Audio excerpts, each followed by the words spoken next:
All right, we are live. Welcome to the Young Guns podcast. Didn't put a title on it because we were trying to decide what to talk about, but we know what we're going to talk about. We're going to talk about reloading mishaps and just things that could go wrong with reloading. We've covered reloading before, just like the basics of what you need and stuff like that. And we've touched a little bit on the safety, but we're going to kind of just like go over some of the things that can go wrong and some of the what to watch for and just things like that. You know, over pressure, under pressure, and et cetera, et cetera. But anyways, we'll get to that here in just a few seconds. Tonight, we've got me, Caleb, also known as Ballistic Expansion, sorry, we're gonna talk about on YouTube. Reloading, and I have the other chat playing in the background, and then we'll go left to right. We got Joseph. Hello. That's it. And then we've got Jock. My people. Sorry guys, for a second I had the YouTube chat. I had this chat window. I made a newbie mistake. I had it playing through my headphones, so I could hear everything I was saying like 5 seconds behind. All right, so have you guys been up to anything new though before we start the chat? Any new gun stuff? I know you got a pretty sweet deal on that infield, right? Finally shot my 3-3 I was displaying earlier. Yeah, and you got a pretty sweet deal on it, right? Oh yeah, I have $150. Spending the big money, you know. And what model is it? That's a #1 Mark III Sporter, Oh, made by BSA 1942. sweet. Looks pretty good shape. For what it is. Does it shoot good? Have you shot groups with it yet? Yeah, it's shooting at about 2 inches at 100 yards, just preliminary test. That's not bad. No, that's pretty good for a gun like that. Exactly, yeah. It's definitely huntable. You kill deer. So Yeah, you know, if you have a decent rest, we'll take a deer at 200 yards. So. But you, Dog, anything new gun related specific? Not that I'm gonna talk about on air. Okay, cool. I did pretty well in my competitions past Saturday. Actually, I had my first stage win, so I won a stage. I beat everyone in my division. Congratulations, man. So that was really cool because usually I don't beat my. Really, there was only 8 people in my division that day, and really only me and 2 of the other ones in there were like pretty competitive. Like as far as the other ones were pretty easy to beat. But I beat those 2 guys, which is pretty surprising to me because one of them's an A class shooter, one of them's a B class shooter, and I'm like a mid to high C class shooter. So I was kind of happy I did pretty well on that stage. Congratulations, man. You earned that. Yeah, thanks. I had a pretty good match overall. I came in third out of the 8 people in the division. So I think I could have. Well, I probably could have pushed for second, but if I would have not screwed up on the classifier. But I was shooting just a little bit slower. But it was good though. I shot a good match, and that's pretty much all I've been doing, as always, just shooting. So, anyways, I guess we'll start the topic now. As we said, before we get started, did you want to go from if we're going to be doing reloading mishaps, did you want to go through the steps of reloading and what can go wrong and the signs of it? Oh yeah, we'll cover all of it. Don't worry. I think that's So a good idea to do. yeah, so pretty much we're gonna cover you know what can go wrong with reloading. So I guess we'll start from the beginning. And I was actually talking to one of the guys on gun channels about this earlier, and he was trying. I kept wanting to. I was being kind of stubborn about it. And one of the things actually is if you don't have your brass the right size and everything, it can cause a lot of pressure issues. Are you talking about case length or? Yeah, well, this is all dimensions. If you have bulges or Yeah, well, bulges are the death of a gun sometimes. Yeah. Yeah, well. And for those that don't know, if you have a bulge in your case, it can lead to catastrophic failure. Yeah, or it can be nothing. That's the terrifying part about that stuff. It's not obvious until it happens.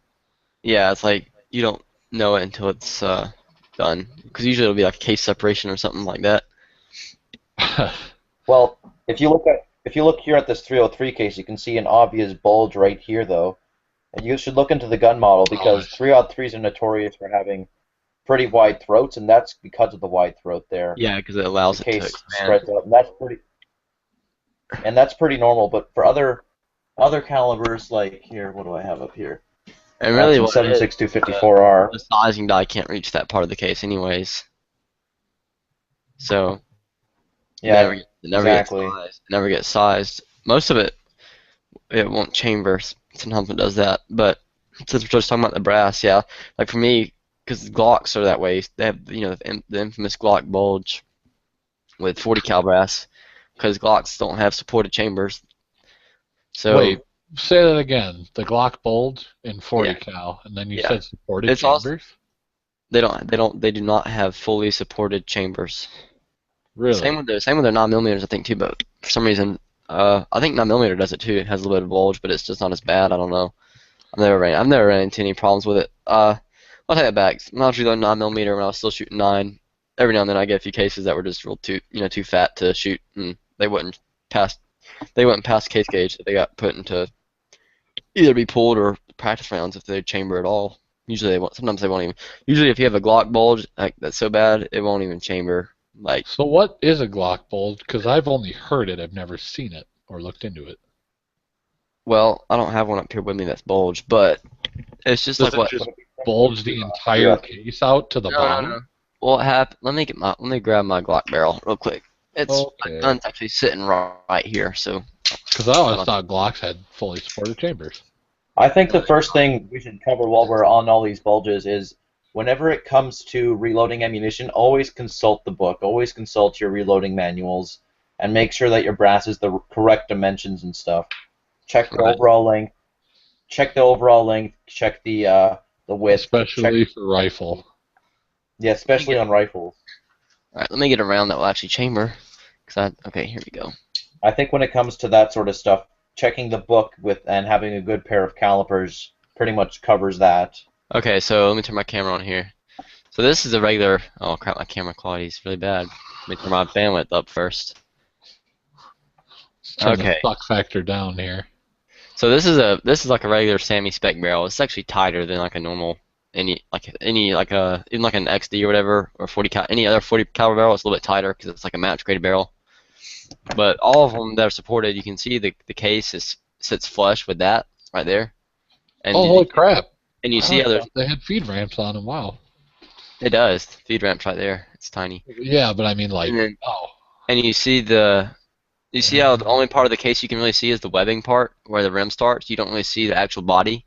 Yeah. Well, on a Glock barrel, it's supported, but it's not fully supported. So what that means is that not all the brass gets Okay, put in the yeah. chamber. So it'll stop like this is an exaggeration, but it'd be like that, but less. So part of the case, so that's what's exposed is what bulges. It's literally only about that much of the case, probably. Okay, if that's the case, then it would be best to full-length size your brass instead of just neck sizing, right? Well, yeah, these all pistol cartridges get full length size because they're straight walled. So, Not all pistol cartridges. well, not all. Yeah, I mean, I don't all the reload pistol, 9, I 40, don't reload pistol 45, cartridges, so I don't Main know. cartridges, yeah.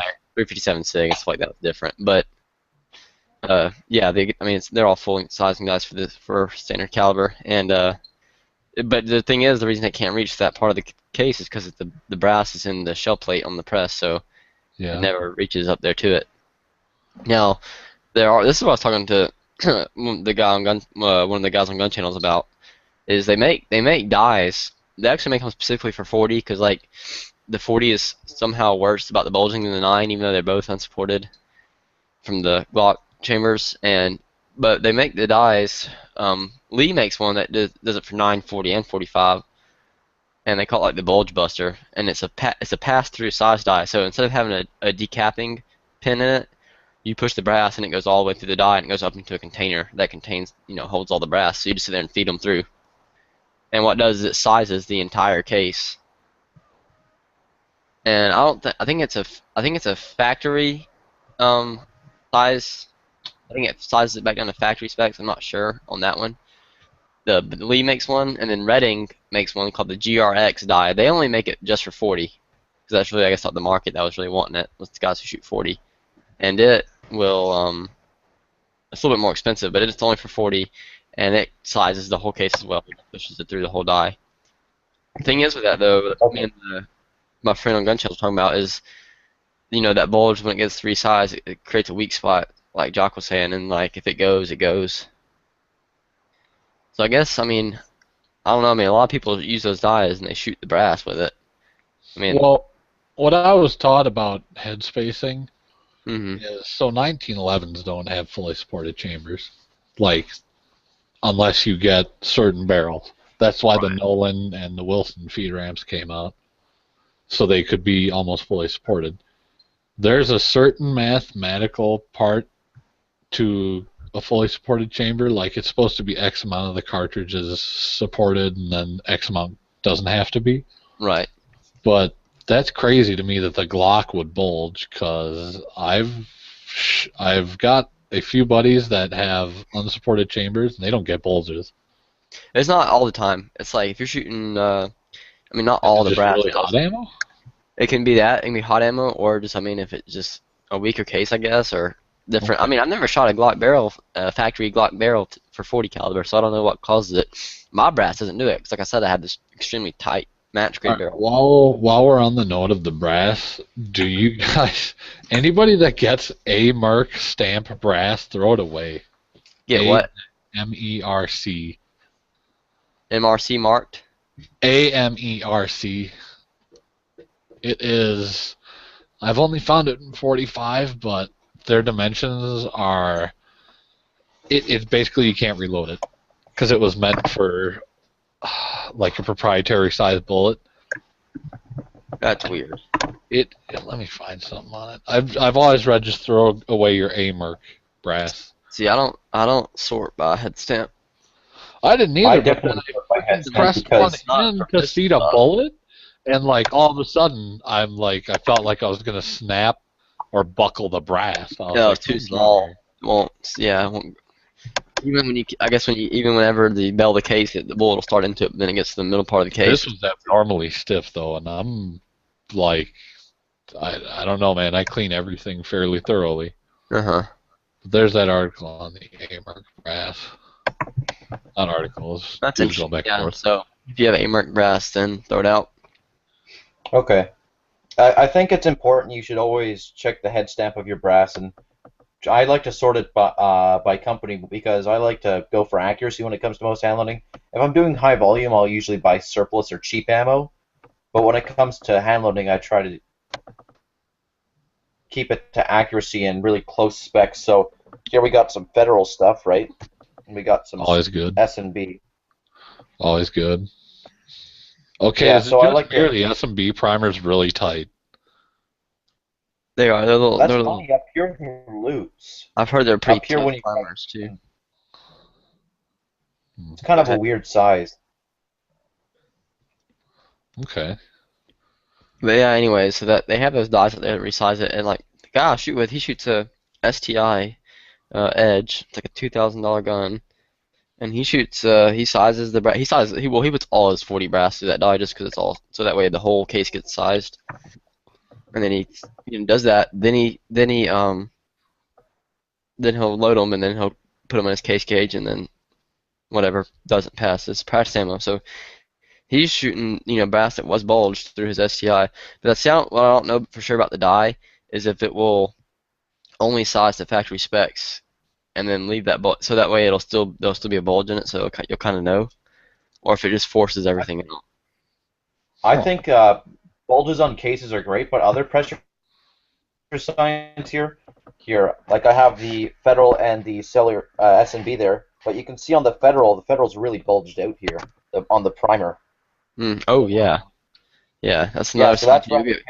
Well, Or that's the pressure, thing. so The that thing would with be the very. Glock thing isn't from pressure. It's just because it doesn't have a supported chamber. Like I said, you can be shooting regular factory ammo and it'll do it. Well, the So Yeah, primer here. So stuff is here's an always from example of pressure, isn't you it? can get this. You can get this here from pressure or from head spacing. So that'd be Well, something you might headspace want to would be look into obvious, if you're though. handling it. Meanwhile, something like this here with the SNB, I mean that's just fine. So that pressure is just fine. But that there brass, the Federal, I found at the range. So that's something Oh, that some guy probably hand kind of loaded load it too hot. hot, so the pressures were too high. Yeah, I always start at the minimum powder charge. That's always a rule of thumb. But Yeah, uh, always start in the minimum and Never go above max. So now pretty much I'm at the point with this brass is whether or not I should buy the die that takes the bulge out and shoot the brass, or because I mean I still figure out which ones have a bulge, but by the time I figure it out, it's because I've already loaded them and I'm case gauging them. Or you can check them before you load them, each piece of brass. And I don't know how long. I guess it wouldn't take too long, but still, I really don't have the enthusiasm to sit there and sort through several thousand pieces of 40 caliber brass to see if there's one with a bulge in it. I'd rather just load it all and then pull the bullets, I'll take that back. If I had a bullet puller instead of my press, the one I have is a hand one, kinetic, and it takes a long time. It's a pain. So I don't know. What do you guys think? Should I just throw the brass? Should I just hand sort it, or buy the die that takes the bulge out? Are you shooting it enough to warrant the cost? What do you mean? Oh, of saving that brass? Do you get enough bulges to be No. like, damn, I wish I had that? Well, it's If you just don't get that many bulges, then just hand load it the way it is. But if you, I'd say sort through the brass no matter what, even if you're just it's just annoying doing it the first time. because I loaded up. For example, I loaded up 200 something odd rounds the other day, and I'd still say it's a good idea to sort through your brass. I mean, you never know. It's a good idea to check your brass all the time. I I mean, loaded. I know guys that have blown up guns because of having pressure problems with the brass, right? But they get a lemon in the brass, right? And they don't check it, and it boom. Yeah, but it's just frustrating because I'll load like 200 something rounds the other day. I loaded a batch up, and like 17 of them went in chamber because of it. And it's like, oh my gosh! And you know how long it's gonna take to freaking pull? And that's with one. That's not all. I mean, that's just one reloading session. So you know how long it's gonna take to pull that many bullets? Like with a hand puller, it's gonna be a pain. Yeah. If it's that Uh, much of a pain in the Not ass, worth it. then definitely buy. I'd say definitely buy the die. Yeah. Or either It that, or just saves you all the agony. but then what about the safety aspect? Of having a bulge and having it ironed out, having it sized out, and having the potential weak spot. What do you Yeah, mean? well, then after that, you have a problem of risking having a weak spot in the brass, like you said, because you're stressing the brass when you resize it every time. Then, Oh, I mean, it'll only do it. Well, I mean, most of that brass I won't ever pick up again because I'll shoot it at matches and someone will pick it up or I'll pick it up. But I would say it almost sounds like you shouldn't even worry about the bulge and just throw all that crap away because you're rolling in brass as is. well, not really, not for 40 brass, anyways. Well, not yet. Well, it's because I haven't bought any. You can't get I don't get 40 brass for free. Hmm. I'm lucky to get back the brass that I shoot at a match, depending on how many people there are shooting 40. 9mm, that's a different story. But anyways, yeah, I'll probably just I guess I'll have to end up hand sorting them and just checking each one and just throwing out the bad ones for recycle or whatever. Yeah, and that's the best way to keep quality control is do one by Oh, I one. mean, yeah, that's definitely the best way as far as having everything checked. Because I mean, if you're handling each piece and looking at it, that's very foolproof, but it's also a little bit Can time. be. Yeah, because without that, usually most of my catch, the splits on my cases and stuff like that, is when I'm putting into the size die on the press, or after it comes out of the size die, because the size die will usually you know, if there's a weak case and there's like a crack in it, the size die will make it worse. Huh. Or sometimes I'd still say go if ahead. you're worried about the stress on the brass, then don't pick up the die. But it's still a good idea, no matter what you do, to always check your brass. Yes. Well, that's what I mean. I do. I check them when they're loaded, and that's exactly what I'm doing whenever I'm case gauging them. It's just at that point it's kind of annoying 'cause it's like, oh, I have all this loaded ammo that I can't shoot. It's not a lot, but it adds up. So it's just like, ugh. Well, maybe that's maybe all that ammo that isn't able to be shot kind of shows you that you do need to check your brass before you hand load it. Yeah, exactly. But then that would require me to have to check each one. Suck it Yeah, up. check each one. I know it takes a long time, but at least you have quality control and you don't have to take apart You 17 don't have rounds. to worry about your gun exploding in your face and your slide coming off and Yeah, impaling you. exactly. And the only thing is, I don't think it's only like the really bad ones. Like even though I'll have some that I can still shoot. It's not. I don't think it's a bulge. It's not when you can't even really see it. You can feel it barely when you run your hand over it, and those will still chamber. Just kind of like it just doesn't chamber like easily. So I don't want it to. It could cause a jam, so I don't shoot it in a match. But it usually chambers fine. Like most of my practice ammo like that, I'll go out there and it'll just burn through it, no problems. But every now and then you'll have one that's got like a serious, Glock bulge on it, and it will not chamber. That's just it's done for. So I guess I could hand check each one, and That's then the way to go. the ones I decide to keep, I could run those through the die, just to get a nice full length size on them. That way it'd be even better. Because even now with this match barrel with like a factory size die, my brass is still like it's tight.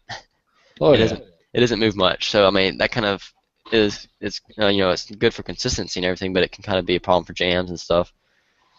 So if you Match got barrel just means slightly more accurate and more stable. yeah.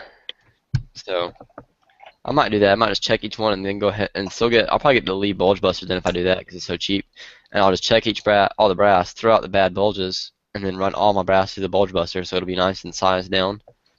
And Well, that'll that's make the best way to not get any mishaps. and that'd make the reloading a lot easier too because then whenever I be putting them on the press, it wouldn't be as nearly as much tension running up through the because I'll still be sizing them again on the Dylan.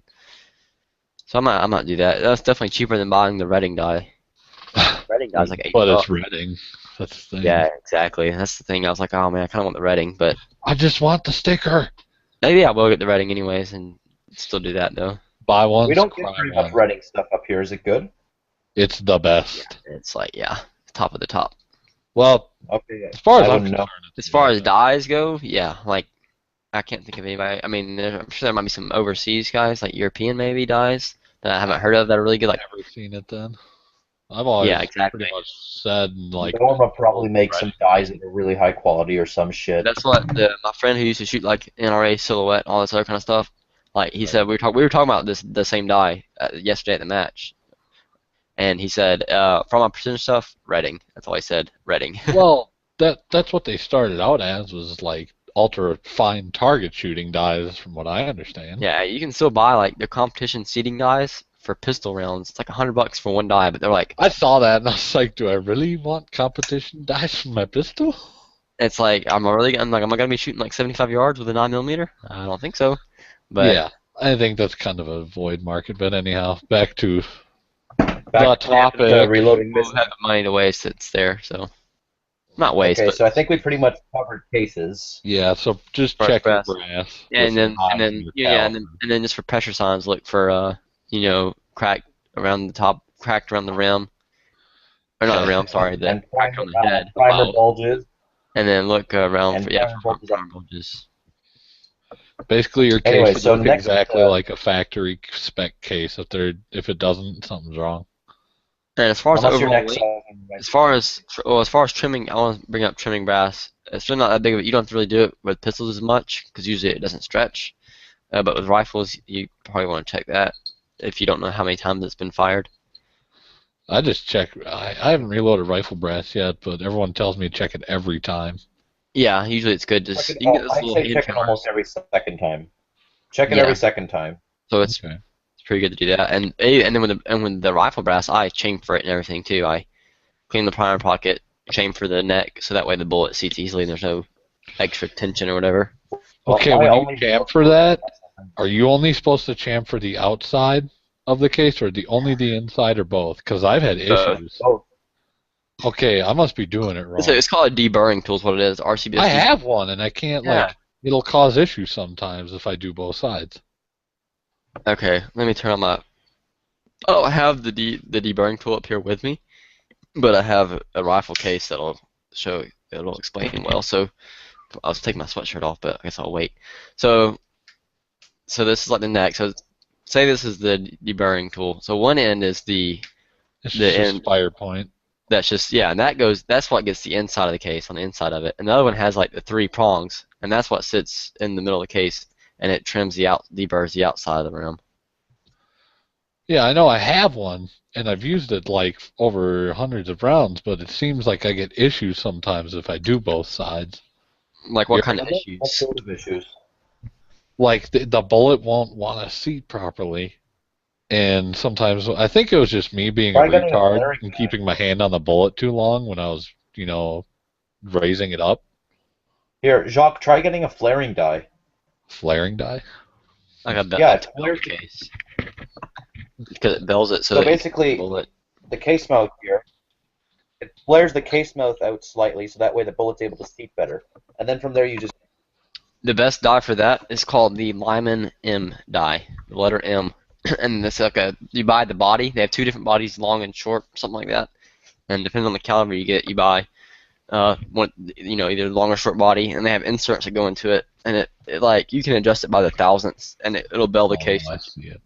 It's nice. I have one for my 3030. I only have one insert for it, so I'd like to get a few more. But anyways, so next up in the reloading operation, I guess, would be sizing, right? Because we covered checking your brass, so sizing, right? well, we kind of covered that with the dies and everything. Just make sure that your die is adjusted far down enough. And most manuals have stuff Okay, to then do that. after that would be seating primers then. Yeah, that's kind of the as far as safety stuff for that. Just make sure you wear safety glasses. Keep your primers in a cool, dry place. Make sure you seat your primer all the way, Yeah. Yeah, make especially sure if it's you're seated using the flush. manual So press. Usually that doesn't. make sure it's seated flush and not sticking out all the way.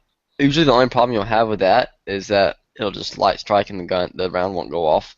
Because what will happen is the firing pin will hit the primer that's sticking out too far, and the Then firing just pin, flash it. it'll push the firing pin into the primer pocket even more because it'll lose its force because there's no resistance. Yeah. So the firing pin hits the primer, and instead of the primer not moving and taking all that force and crushing the anvil, instead it will push it into the primer pocket where it's supposed to be. And by that time, the firing pin's already used all of its potential energy, kinetic energy, and so the primer's just, and then you shoot, and then usually that's not like with a double strike capability. If you double striked it, it'd probably go off. So like nearly every time I've had a light strike, literally I put it right back in the gun. I mean, I sit there and make sure it doesn't go, have a slow burn or whatever. I keep it within range for a few seconds, check it, put it back in the chamber, boom, it goes off fine, just because of high primers. Or sometimes if you're using like a Magnum primer and you change like firing pin springs and crap like that, but that's only if you mess around with stuff. And just a note on that, hammer fired guns usually they hit the primer a heck of a lot harder than a striker fired gun. So it's usually not as much of a problem with those. Wait, what? Say that again. Hammer fired guns, use like a hammer. They Yeah. have a lot more force behind the firing pin than a striker fire does. I don't know about that. For handguns, yes. For rifles, Hell no, like not here. rifle, dude. Oh yeah, Like, not the Enfield striker keeps going. fire This is striker fired also. unbelievable. Anybody that's ever disassembled a Mauser can tell you can Oh, die that's from that different. thing. yeah, because they have that giant spring inside the bolt. That's different. I'm talking about pistols, handguns. Yeah, I seriously, Okay, because we're dude, I've talking. taken a lot of handguns apart. I think striker fighters have a stronger spring, period. Yeah. But either way, I get Think exactly. about it, because with a striker, you're letting it go, whereas with a hammer, it's driving it forward. It's gonna have a little bit more energy, I think, especially if you're shooting lighter springs. I mean, Yeah, that's what I've heard from several shooters who have been doing it a long time. So I mean, that's what they said. But I don't know. I don't experiment with that no, I kind get of what crap you're saying. anyways. Yeah. Okay. Anyways, I don't mean to keep moving things along, guys. I just don't want us getting stuck up on the I topic, know. you I was know. about to change it anyhow. Okay, so next up would so once you get the primer seated, we move on to powder pouring. So Well, I guess if I was done you're with primers. Hang on. Another thing I want to mention too about keeping it somewhere cool and dry is keep them. Don't like use oil and crap for your cases that could possibly damage the Are primer. you talking about one-shot stuff? Oh yeah, it's anything like that. Oh, I mean, I think one shot's fine, but I don't know. I've never used one shot, but yeah, just stuff like that. Any kind of case lube or anything like that, use on your cases or polish for your tumbler. Make sure it's not stuff that's gonna screw around with the primers. Usually you can, like, if you're using one shot or whatever, you can size all of them and then just put them back in the tumbler for like 15 minutes and it gets all of it out most of the time. That's the way the guy who shoots the guy I was telling you about who has the push through die, the redding die. That's what he does. He puts one shot on them, runs them through that sizing die, and puts all his brass back in the tumbler for like 15 minutes to get it all off, That's a good idea. and then runs it on his one more press. thing about primers. What was I about to say? Shit. Okay, well, while Go you're ahead. thinking, what is a Magnum primer and a large? Like, what's the difference in a Magnum and a normal pistol primer? Just More flash, and Magnum primers are harder. So cup, you really only want Magnum primers for what? Or like, what would you not want a Magnum primer for, I guess? 9 millimeter. Is I it mean, about it? 9 millimeter or That 40, that's whatever, what that's what whatever, my code. whatever Just comes remember you use the right primer for the right guns. Okay. whatever comes factory is normally the best. But I mean, it's not gonna hurt it to use Magnum primers. It's just excessive. It's like, Yeah, because I've reloaded like a fair amount of 45 HP with Magnum primers, and I never oh noticed yeah, any difference. no, yeah. See, I did too. I loaded a lot of 9 and 40 because I had like for a while that's all I could buy. All I could find was Magnum primers. I had no problems with them. The only thing I had a problem with is when I started screwing around with like the firearm pin spring, like I said. But that's because I was doing it for trigger pull and stuff, for competition reasons, which is expected to have to troubleshoot it and stuff. But yeah, like for factory parts, I never had any light. Oh well, I take it back. I did have a couple of light strikes even with factory parts. Whenever if I had like you said, if you didn't have the primer seated really good in there, because the Magnum primers are so tough, they got to be seated really really tight. Okay, I always thought that was me, and I was like, oh god, I don't want them to go off in my face. Yeah, and then you just sit there and you Which wait. is the most terrifying thing about the Dylan is that it's a primer stack of death. Oh yeah. I mean, it's not that bad because the primer you're loading is pretty far away from the rest of them. They're right on top of each other, though. I Yeah, was they are. looking at a Dillon Progressive 308 reloading press. Holy shit, they're expensive. They're worth it, period. Yeah, They're they're not. worth it, but I don't know if they're worth it for me because I don't reload all that much 308 as it is. Yeah, Nah, just stick with the I wouldn't buy a Dillon 550 or any. I wouldn't buy any Dillon. I wouldn't buy any progressive press just for rifle ammo unless I was like shooting like a lot of 223 or something or 308 like Yeah, a yep. lot.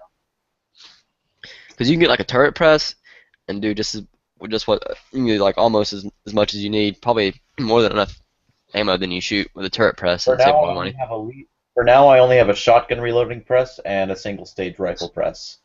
So you're about 90% of people out there then. Yeah. Yeah. Heck, I Just don't even call have a it. shotgun press. But anyways, yeah, so that's pretty much I guess everything on primers. Uh really there's not much to say as far as I guess next step when you're loading is, powder and all that. Just Well, have to make make sure sure that you you're don't double just I mean, charge. yeah, that's what I'm saying. It's just real simple. Just make sure you have the powder right. Just don't screw up. Don't F up. I mean, Also, here's something else I'd say. If you're pouring from what are they called? The lead dippers. Yeah, from the dippers, make sure that you uh, have just look in the casings before you put your bullets in.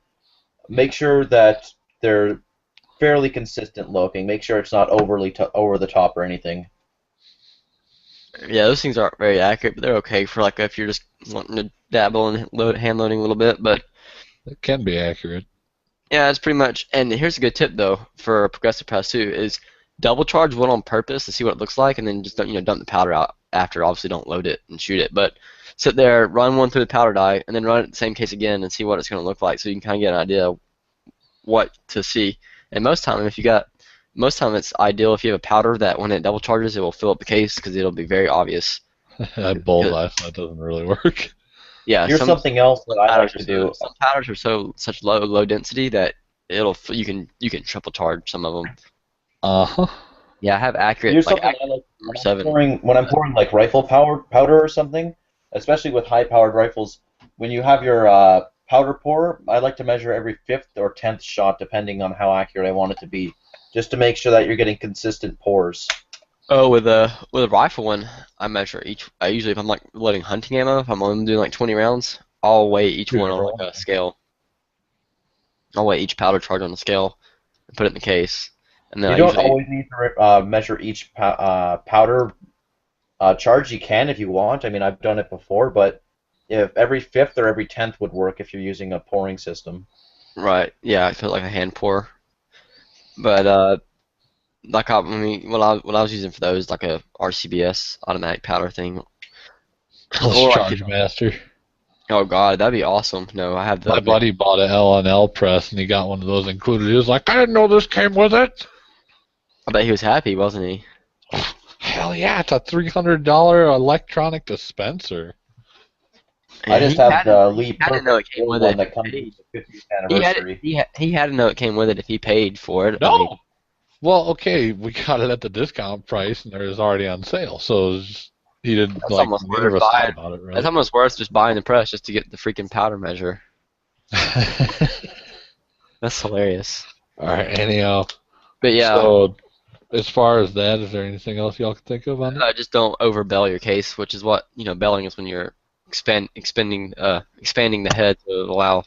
No, I shouldn't say head, the rim, whatever, the case Case rim. mouth.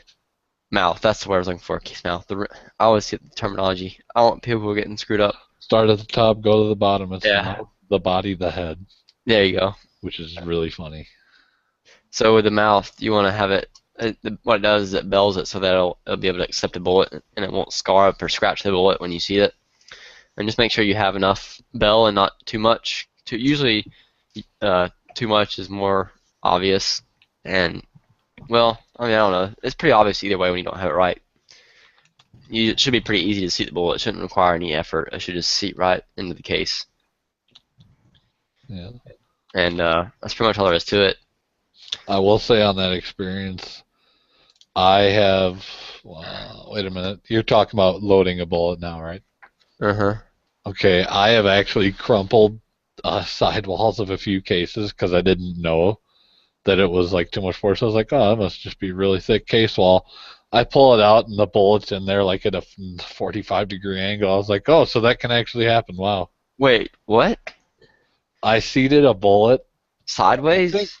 no, no. Okay, I think what it was is my finger tapped it just slightly because I like to carry my finger up along with the bullet when I bring it all the way up, pretty much. And I think my finger just tapped it enough to where it offset the bullet when it was almost all the way up. And I was like, "Oh, this is really hard." No, whatever. It's straight. So I press it up, come Uh, back down, and it's like it pushed the in base there of the like bullet. it's strong. So it pushed the base of the bullet like into the inner part of the Oh, it case. was in there, freaking canted. Like Oh my god. Well, see, I don't do that. I don't hold my finger there. I put it on the die and then I just run it up and that's see. what I'm kind of just like That's the way to noticing. do it. Shouldn't That's have the way to to. do it. You don't need it because the machine is better than you are. So don't, you shouldn't have your Yeah, fingers that's like. your statement. So I mean, just let it do its job and just make sure that, like, even that's what I love about the Dylan dies is they're They're awesome. flared. They're flared like at the mouth of the die, so that like I can literally have a bullet like sitting like, you know, 20, 30 degrees canted one way, and as it goes in, it contacts the mouth of the die, and the mouth of the die puts it back straight before it gets seated. Oh, wow, I did And so not know that. that's why you can go. That's what they're made for speed like that though.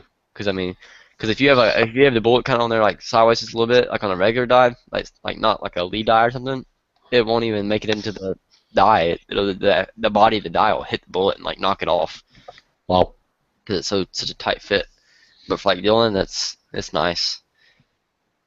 And Basically, everybody go buy a Dylan 515 Dylan well, dies. no, just Dylan dies. You can use like a lot of people who load single stage and stuff will even use just Dylan dies. I mean, it's really good. They're pretty. There's actually a rumor that Redding makes their dies, but Dylan will neither confirm nor deny that. They've never said that whether or not who makes their dies. So it's kind of just like I wouldn't be surprised, put that way. yeah, I 'cause mostly use RCBS and Lee dies. They work. RCBS is pretty good. And Yeah, the Lee dies are cheap and they're out there, so I just pick them up. true. So talking about back to the mishaps and stuff with seating the bullet, really just follow the factory specs for overall length. Yep. And now you have to change it. You can change it around to benefit. The longer you seat it, the less pressure it's going to have. So that's kind of a positive thing. But you can't seat it too long, or else it won't chamber. One chamber. Yep. In So semi-autos, that's the biggest thing is make sure you can get in the chamber. yeah, Revolvers, it's not so much an issue. nah, it's not. Yeah, but it doesn't really matter because the bullet's so far away from the cylinder. Anyways, you have a lot of room to work with, which is kind of nice. That's why you can shoot like really nice, light, low pressure revolver loads. And just, Yeah. that's kind of like what the cowboy action guys do, I guess. Yeah, like when I first started loading 40, I loaded a little long, and I loaded to the reloading data what the guy I bought the gun from gave me, but the bullets he were using, not powder wise, just the overall length. He said it was like 1.135, which is pretty long for a 40 case. It is. But the thing is, the bullet he was using was a different design profile. So when I started using my bullets, the contacted the lands and grooves quicker, so I couldn't run them that long. So I had to back it back down like 1.125, which is that's the recommended overall length for 40 caliber anyways for 185 grain bullets, 1.125, and they shoot. That's perfect now. So yeah, just to make sure you don't seat them too long. It's better to seat them too long than too short though, because if you seat them too short, it's like you're throwing the bullet into the rifling of the gun. It could cause very bad Well, you're pressure fire. increasing the distance of travel to the rifling. You're also increasing back pressure, Yeah, so not good. yeah. Period. One more thing while we're on it, if you're going to be using any sort of tubular fed magazine, like in a 30-30, it's also a great idea to crimp your bullets because the bullets can Oh yeah. fall, get Bullet pushed set back back. into. Yep. Yeah, bullet setback can. That's what usually causes a short bullet like that. So Yeah. You should also check to make sure that, the bullets are fairly well seated. If you need to, you can crimp them. Like, I know the Lee pace setter dies come with a factory crimp die, so you can use that just as a third step if you wanted to. It's not necessary for some guns, but for others, you might need to. yeah, some rifle Like caliber. 45-70, you'd wanna. Yeah, but like for Or the neck 30-30 for or 44 mag in a lever action. for neck cartridges, it crimps itself on the cannula and stuff like that. So you don't have to worry about it. But yeah, some of them you can crimp them. Like I have a crimp die for my 30-30. When I try to do it, it doesn't even crimp. There's no resistance. It just goes right through the die because when I seat the bullet, it usually tapers in on the case, or the case tapers in on the bullet. So, but yeah, that's pretty much all there is. Just don't screw your powder charge. Make sure you have the belling right, and make sure you have your overall length, uh, within spec. And long, overall length, long is better than short. So, then the How long have last, you So been we live? talk about every minute. exactly. Oh, we've been live for 40 minutes. Okay. Yeah. So then, last station is next thing you're doing is crimp, and we were kind of mentioning that. You don't want to have too tight of a crimp because it'll could screw up especially lead bullets. They can mess up your contact with the lands and grooves and stuff, and cause kind of all kinds of different problems. If you have too loose of a crimp, it can also cause bullet setback, like we talked about. Is if you drop the round, if you drop like a box of ammo or something, then the bullet can get set back in the case, and that's when you get that pressure issue. It could blow your gun up and potentially seriously injure you. So you do want to have I guess it'd probably be more safe to have a little bit tighter crimp. I mean, it's not going to be as bad as having a loose crimp. I'd say crimp depends on what you're doing, because I actually know, like my doctor that's got a space gun that's like $10,000. He hand loads all his bullets and everything at the competition. He seats his bullet just slightly so that he can let the bullet engage the lands in the rifling. So Well, is everything is this one of totally those like like, we're talking Winchester? about just duty use. We're not talking about ultra accurate, just for the people that don't know. Oh yeah, exactly. Yeah, different, different, Because different, all true different. accuracy is a lot different than any of this stuff we're talking about. Yeah, we're just talking generally. Mm. Dub eater bullets. Yeah, and if you have too loose of a crimp though, for like a semi-auto, usually sometimes it won't chamber. And now when you do crimp, you basically want it to be a continuation of the bullet's taper, right? You should barely feel the shoulder. Yeah, you shouldn't. Yeah, there should be no space there. Like it should be like just a barely, you can just barely feel the brass where it contacts the bullet. Okay, and that's for every cartridge, because I'm looking at these spear bullets and they got a pretty obvious angle on the shoulder. I don't know if They're like 357 though. I don't know about revolvers because they're loaded for them actually, but Okay. What do you know about 357 reloading, Joseph? 357, I've only reloaded for a Winchester Model 92 chambered in it. Okay. So it's usually just standard rifle reloading for me. The same stuff we talked about and put a fairly decent crimp on it. right, and that's one thing to mention too. They have for those calibers that have guns, and they have for calibers that are chambered in rifles and pistols. They have data. Like they have 44 Magnum rifle data, and they have 44 Magnum handgun data, which is kind of interesting. So you can check And that then they out. have Ruger data, which is insane. Oh, is it like really hot stuff? Holy crap! Yeah, so for those that don't know, this is not really a mishap thing, but there are specific load books for Ruger handguns, and they also, I don't know if there's books on it, but there are specific load sheets for Thompson Center contenders because they are basically like hinge guns and a pistol. Right, they can handle the pressure. Oh, that's an understatement. They're like 20% overcharge. The same way that Ruger, I have a Ruger Red Hawk. It's like that. It's just like massive. Just Oh, beefy. they're over-engineered and they're cast forged, which is tougher than machine.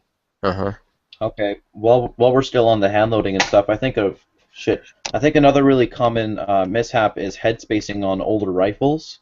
A lot of people have pretty poor head spacing, which they need to get checked up by a gunsmith, and then when they reload, they get a case head separation or something, or a popped out primer, and then they blame it on the reloads. And they didn't realize their go no go gauge was a field gauge. Another Yeah, thing. I think what's ideal to do is get your rifle head spaced, make sure it's good to go, right? And then you can then shoot it, especially with older military firearms. So is the Anyhow. headspace the headspace is the distance between the case head and the Headspace is defined by the cartridge you're shooting. So on like rim cartridges, it's the rim that controls the headspace. So it'll be the recess in the actual chamber, or in revolvers, it's the recess in the cylinder. Or if there's not one at all, then you're measuring the actual rim and its thickness. So that should decide your not head stamp, your headspace on that. On other like normal cartridges where it's no rim, it is usually the distance. Crap, I can't think of it now. Hold on.